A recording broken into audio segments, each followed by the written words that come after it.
चकमा हाजों का जो सर पे हम लोग का प्रॉब्लम रखा हुआ है। चकमा का जो हेड है, किंग है, वो गया ना दिल्ली में, जवाहरलाल नेहरू जी से मिलने गए थे। अब नेहरू जी उस समय इतना बड़ा नेता था, टाइम नहीं है, क्योंकि उसके लिए हिंदू मुस्लिम पाकिस्तान इंडिया इतना बड़ा इशू में उलझा हुआ है। कहाँ चित्तागांव जैसे एक छोटा जगह से चकमा लीडर आया, वो पता भी नहीं चकमा कौन है, और बेचारा वो चकमा लीडर लोग रुका, बोला कि हम लोग बुद्धि से हम लोग इंडिया का साथ रहना चाहते हैं, क्योंकि एज पर एग्रीमेंट ये था कि जो मुस्लिम मेजोरिटी है वो पाकिस्तान बनेगा। तो दो जगह बना, वेस्ट पाकिस्तान, ईस्ट पाकिस्तान जो बांग्लादेश है, और बाकी जो है हिंदू सिख क्रिश्चियन बुद्धिस्ट जैन सब इंडिया रहेगा, ये बात था। तो चित्तागांव में ये मेजोरिटी थी, ये लोग बुद्धिस्ट है, बोला हम लोग तो बुद्धिस्ट है, हम लोग तो इंडिया में रहेगा। लेकिन नेहरू जी के पास टाइम नहीं था, तो एक नेहरू जी उसको टाइम नहीं पाया, और बेचारे वो चित्तागांव जो है वो चकमा लोग पाकिस्तान बन गया, और बाद में वहां प्रोसिक्यूशन हुआ, भगाया मार के, और ये रिफ्यूजी होके हमारा यहां में आ गया।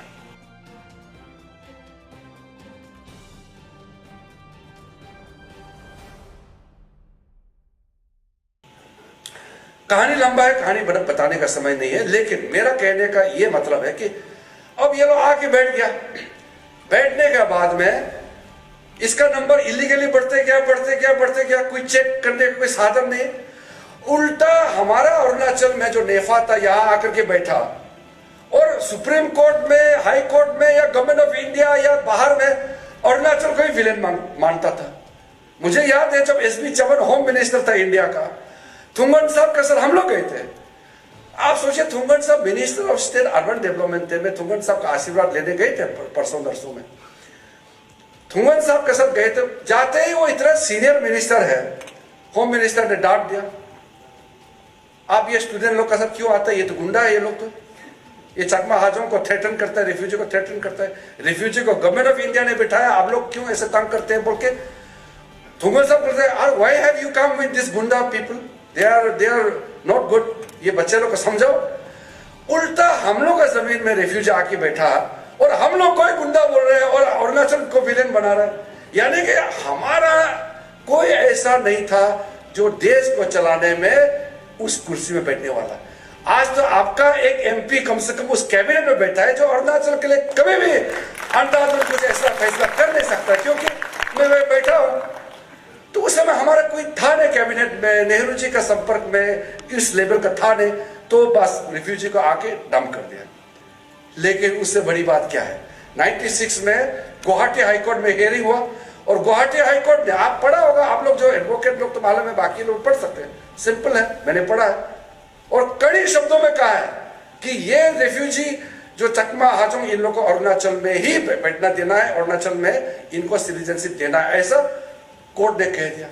और जब मैं मिनिस्टर ऑफ स्टेट होम था 2015 में, सुप्रीम कोर्ट ने और एक स्टेप ऊपर जाकर के कह दिया, 3 महीने के अंदर में आप ये सारा जो चकमा हाजोंग है उसको अरुणाचल में ही सिटीजन देना है, अरुणाचल का ही होगा, ऐसा ऑर्डर दे दिया। और उस मैंने जोश में, क्योंकि है तो मैं मंत्री है, बोल नहीं सकता जुडिशरी के खिलाफ, लेकिन मैंने एक स्टेटमेंट दे दिया जो काफी कंट्रोवर्सी भी हुआ।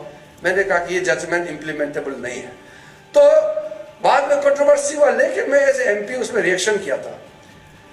तो जब सुप्रीम कोर्ट कोई चीज को जजमेंट दे देता है, रूलिंग दे देता है, तो वो लॉ ऑफ द लैंड बन जाता है। कानून एक पार्लियामेंट असेंबली से बनता है, या सुप्रीम कोर्ट का ऑर्डर या सुप्रीम कोर्ट का कोई जजमेंट है, वो लॉ ऑफ द लैंड बनता है।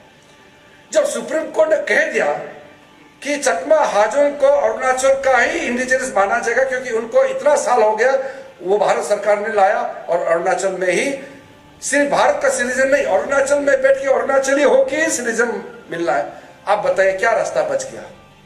जब सुप्रीम कोर्ट ऑफ इंडिया ने ये जजमेंट दिया, तो एक ही रास्ता बचता है उस जजमेंट को हटाने के लिए, पार्लियामेंट का एक्ट। और मैं आपको ये गर्व के साथ बताता हूं, जब सिटीजनशिप अमेंडमेंट बिल लाया था, हमारे यहाँ प्रोटेस्ट हुआ, असम में हुआ, अरुणाचल में भी हुआ, कई जगह में हुआ।